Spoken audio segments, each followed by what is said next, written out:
Yamaha Aerox Alpha Turbo, motor impian muda-mudi penendang pintu, desainnya hasil tiru meniru. Aerox Alpha dan Turbo, kalimat yang lagi booming karena memang kita semua pasti pun juga mengakui bahwa Yamaha kembali menghipnotis masyarakat Indonesia dengan trik marketing yang jitu. Khususnya untuk para penendang pintu rumah, maksudnya untuk kalangan anak muda atau ngabers yang memang berada di target market untuk Yamaha Aerox Alpha Turbo ini. Dari banyaknya sisi yang menarik untuk kita bahas tentang Aerox Alpha ini, kita coba membahas dari sisi desainnya. Mungkin dari kita ada yang sependapat bahwa desain headlampnya sangat mirip dengan CBR 250RR dan identik jika dilihat secara seksama. Bisa dikatakan terinspirasi dari produk andalan Honda tersebut. Dan yang jadi tanda tanya adalah, apakah strategi dari Yamaha yang sengaja melakukan hal yang dimana kita tahu bahwa Honda melakukan itu ke Yamaha selama bertahun-tahun. Dimana jika ada produk Yamaha yang bagus secara penjualan, Honda sendiri akan melakukan wait and see, lalu akan mengeksekusi produk dari Yamaha dengan mengeluarkan produk yang tentu lebih baik dari kompetitor. Kembali ke topik soal desain, pasti ada dari kita semua yang merasa bahwa motor sekarang itu kurang dari sisi original desain yang memang mewakili desain hanya untuk produk tersebut. Ya termasuk Aerox Alpha ini. Jika di beberapa sisi itu seperti hasil tempelan dari motor lainnya, mau itu jadi bagus atau tidak, tetapi tetap saja hal yang agak mengganjal secara looks-nya. Dan jika strategi dari Yamaha benar demikian, akan benar-benar menarik karena jika dua pabrikan pemegang pasar sepeda motor di Indonesia ini mau saling balas inovasi di dalam produknya, maka kita sebagai konsumen juga semakin dimanjakan dengan varian produk yang semakin baik dari segi fitur, desain, maupun mesin.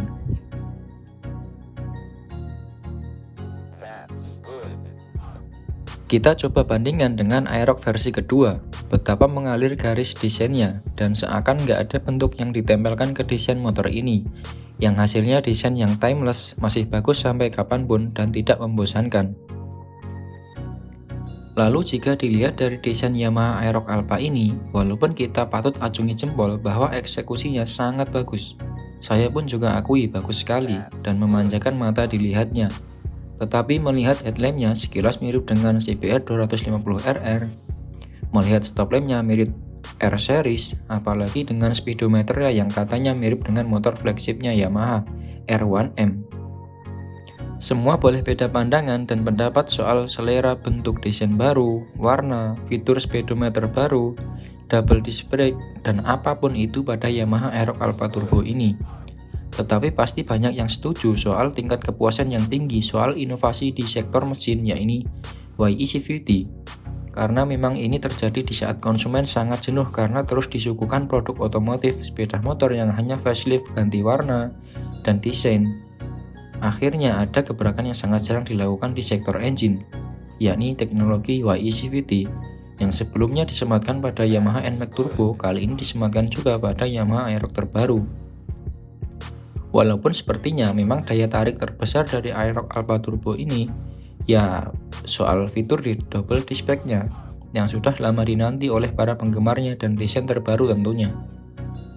Beralih ke soal fitur, Yamaha Aerox Alpha ini menurut pengamatan saya pribadi bahwa yang paling dinanti dari motor ini kemarin adalah soal desain baru dan tentu saja yang selama ini jadi bahan hujatan oleh para netizen, yaitu soal double disc brake-nya.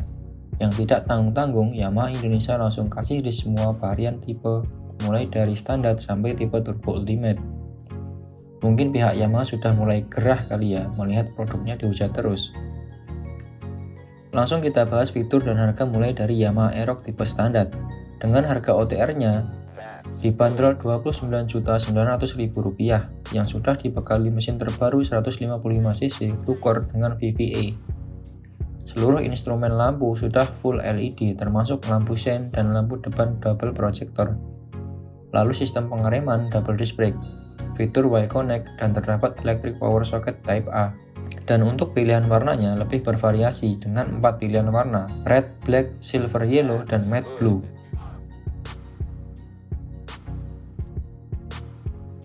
Tipe Cyber City dengan harga OTR-nya Rp33.990.000.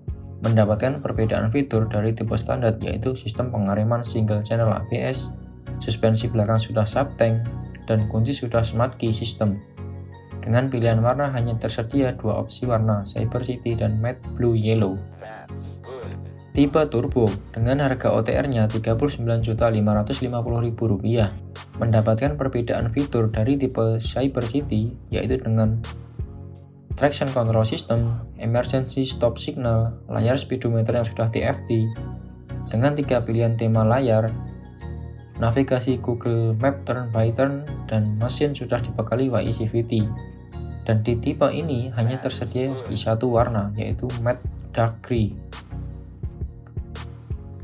Tipe Turbo Ultimate dengan harga OTR-nya Rp41.730.000 mendapatkan perbedaan fitur dari tipe turbo, yaitu hanya ada di performance damper, cover knalpot yang berbeda, dan warna dari kaca visor berwarna oranye.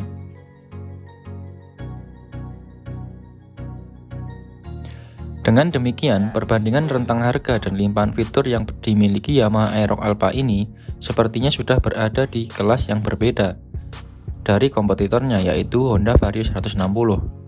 Karena penambahan slogan Alpha sendiri bukan sekedar kalimat marketing, tetapi penegasan segmen Aerox ini memang fokus ke pasar matic sporty. Berbeda dengan Vario 160, dipandang di semua sisi pun ya tetap sama, motor matic dengan dek rata yang lebih melebar dari sisi target marketnya. Dan menurut teman-teman semua, apakah sudah waktunya untuk Honda merombak total Vario 160 dengan menghilangkan model dek rata dan mengikuti kelas yang dimiliki Maxi Yamaha tersebut? Atau bahkan bakal melahirkan produk baru khusus untuk menghadapi Yamaha Aerox Alpha ini? Seperti yang dilakukan ke Honda PCX terbaru yang akhirnya memberi cover stang dan tambahan subtank pada suspensi belakang, yang mana kita kenal dari awal Honda seakan anti ikut-ikutan dengan kompetitor. Tetapi sekarang upgrade-nya semakin mirip dengan NMAX. Apakah hal tadi bakal dilakukan? Tentu hal ini akan dilakukan jika penjualan Yamaha Aerox jauh mengungguli Vario 160. Karena pabrikan akan melakukan upgrade di lini produk mereka berdasarkan data hasil penjualan tentunya. Dan jika penjualan Vario 160 masih bisa mengikuti atau bahkan lebih baik dari Aerox Alpha, ya pasti Honda akan enggan melakukan perombakan di produk mereka. Ibarat kata, buat apa mengeluarkan biaya R&D produk yang sangat besar, tetapi tidak ada kebutuhan untuk meningkatkan penjualan ataupun menggeser produk kompetitor mereka. Tetapi dengan kondisi sekarang, Honda yang agak tertinggal di sisi marketing dan teknologi, di mana launching PCX 160 seakan-akan tenggelam tak terdengar ketika diupdate oleh gemuruhnya media sosial yang fokus dengan NMAX dan Aerox Turbo. Sisi positif dari kemunculan Yamaha Aerox Alpha ini adalah akhirnya pabrikan mau memberi upgrade yang sangat jarang disentuh, yakni di sisi teknologi mesin, berupa YECVT yang diturunkan dari NMAX Turbo, yang diharapkan memberi efek domino ke pabrikan kompetitor. Harapannya Honda dipancing untuk saling membalas inovasi dan memanjakan konsumen otomotif di Indonesia tentunya. Karena di tengah lesunya kondisi daya beli masyarakat ini sedikit memberi pesan warning kepada pabrikan bahwa agar tidak memberi produk yang monoton dan biasa saja. Dan jika antusias pasar otomotif kembali baik, maka tentu saja banyak instrumen ekonomi di dalamnya yang berjalan entah dari sisi pabrikan, vendor pensuplai parts otomotif, dealer di seluruh daerah, dan semua yang terdampak di dalam rantai ekonomi industri otomotif nasional. Dan inilah tadi pembahasan dari Yamaha Aerox Alpha Turbo. Semoga semua dilancarkan rezekinya agar bisa membeli motor impian teman-teman semuanya. Jangan lupa like jika suka dengan konten ini dan beri komen. Sampai jumpa di konten selanjutnya.